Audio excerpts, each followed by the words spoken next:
Steve also drives a much more powerful truck. This one has a 24,000 horsepower jet engine. It can reach 150 miles per hour in under a quarter of a mile. It's the fastest truck in Europe. But the fastest truck in the world is the Shockwave. This truck is powered by 3 Pratt & Whitney J48 jet engines, producing an incredible 36,000 horsepower.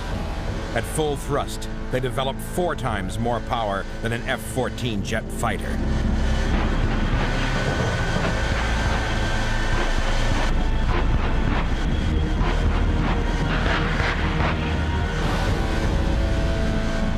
Kent Shockley and his father built the truck from the ground up.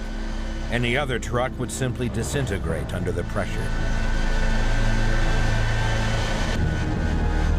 Basically, everything's custom built, hand built. It's designed to go fast.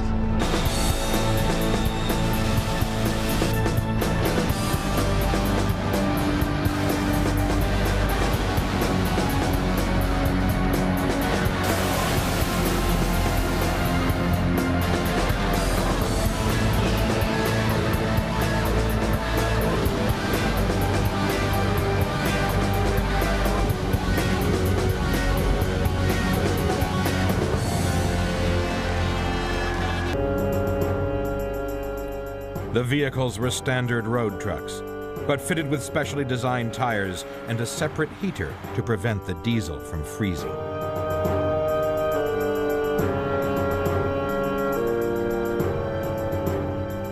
Driving across Siberia, trucks and drivers were subjected to temperatures of minus 40 degrees.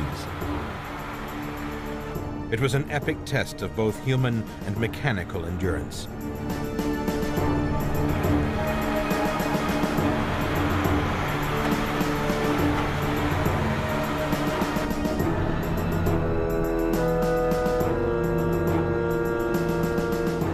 When they reached the Bering Straits, the plan was to drive the vehicles right across the ice, but an early thaw forced them to be airlifted instead.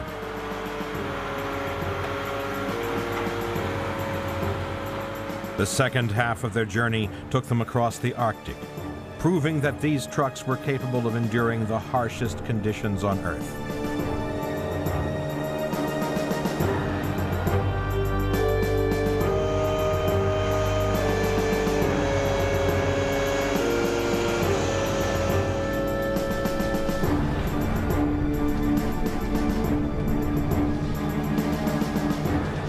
The expedition arrived in New York 4 months after they had begun their epic journey. They had traveled 20,000 miles.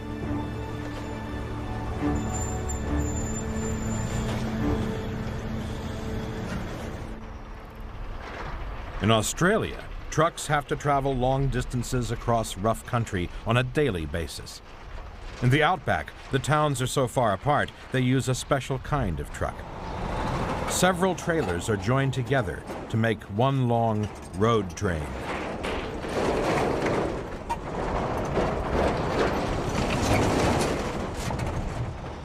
The roads across the outback are straight and empty, perfect for monster vehicles.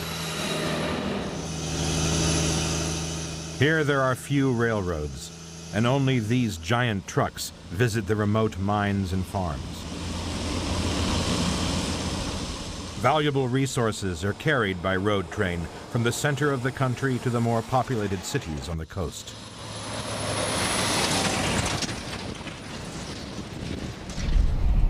It's not surprising it's an Australian mining company that operates the longest truck in the world. This is the custom-built 3B, affectionately known as the Centipede.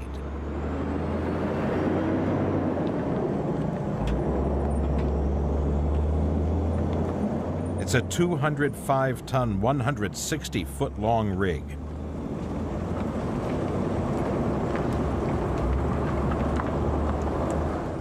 It has an 18-speed gearbox with a 550-horsepower engine and carries over a ton of fuel. It has 110 wheels on 28 axles.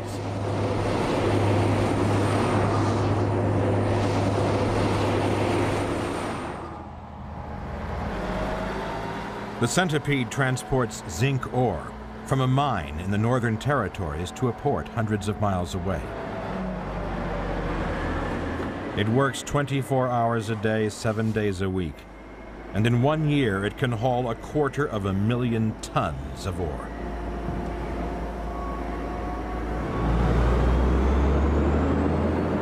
Australians have come to rely heavily on these amazing machines, and there are plans for even longer road trains in the future. The mining company is so pleased with the performance of the Centipede that they have built another one. Now there are 2 identical longest trucks in the world.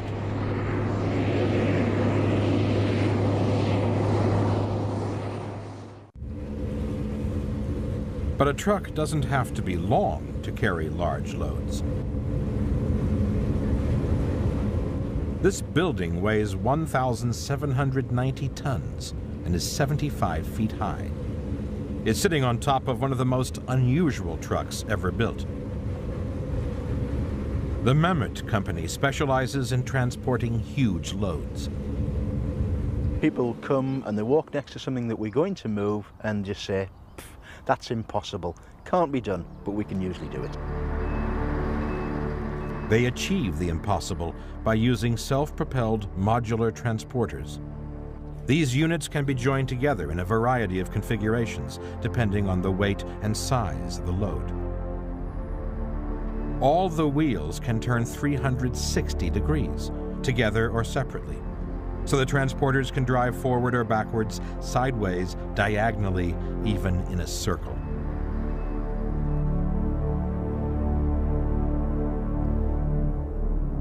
Everything comes back to just a single point of control. So one person can operate the system, whether there's 1 module or 100 modules. I've worked with a variety of transport systems in my time, but I've never come across anything quite as clever as this. In Malaysia, transporting a 500-ton gas tank 15 miles was one of their more spectacular projects. This gigantic load was hauled by just 1 driver. He has a control box in front of him with 2 joysticks on, and the signals from those joysticks through a series of computers provide the propulsion, the steering, and the jacking up and down of the system.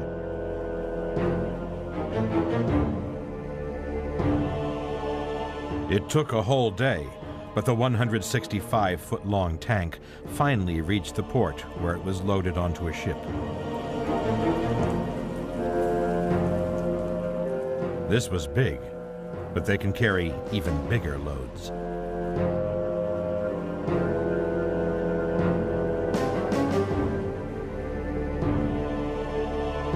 The modular concept and the way that it can be expanded really means that there isn't a limit.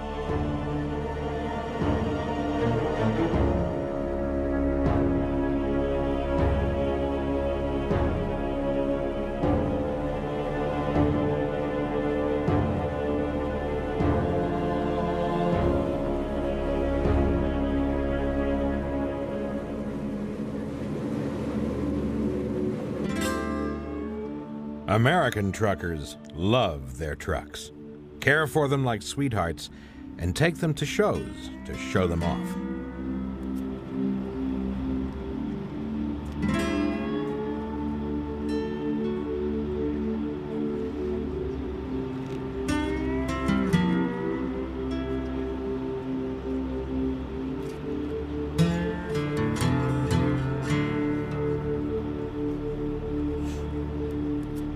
One of these proud truck owners is Todd Job, who lovingly cares for his Peterbilt 379. I do this because of the fun, the people that you meet. I want my truck to look shiny. For me, it's just the pride of owning it. If I'm not either working, sleeping, doing paperwork, I'm polishing. Pretty much just doing this as a hobby, still getting to play, but still making money, do what I want to do.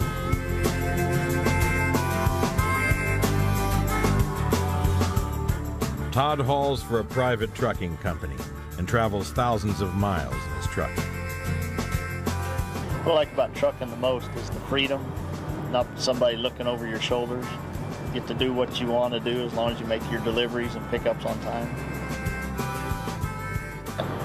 Right now I'm having a lot of fun. Todd's tender, loving care for his truck finally paid off this year. He won the biggest truck honor there is, Best of Show at the Shell Super Rig Contest. I was very excited. One of the goals I had when I started doing the truck was to get on the Shell Super Rig calendar. Trying to make a name, get my truck known. It's starting to come around.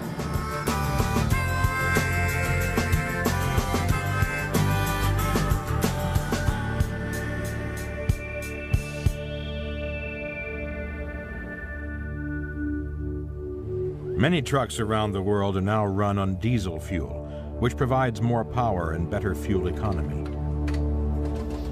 But there's a great pressure on the truck industry to produce a more environmentally friendly vehicle that can do the job just as efficiently.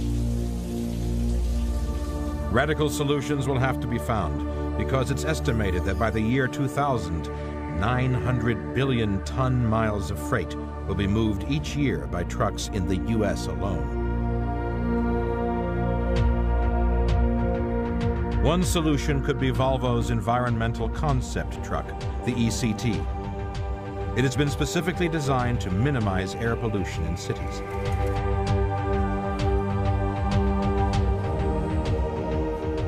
It's powered by a gas turbine, like a helicopter, which in turn drives an electric motor. When only minimum power is required, all surplus energy is diverted to batteries for storage.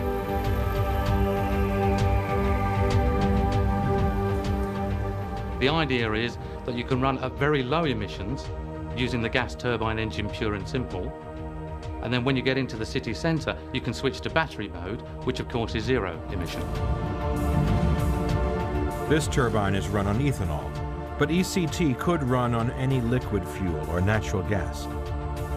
Another advantage is that it's very quiet, which helps to reduce noise pollution in urban areas.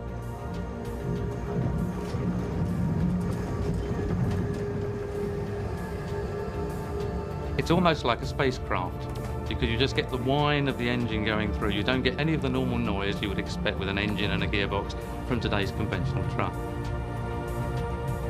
The body of the truck is made from aluminum instead of steel. It's much lighter and it's easier to recycle.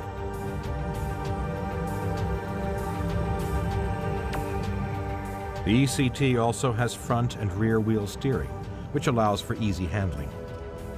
You can in fact park by just engaging the sideways steering action, and the vehicle will crab sideways in alongside the curb. The reality is that ECT may never be manufactured as a production vehicle, but many of the ideas and technologies that it explores will be incorporated in trucks in the next millennium.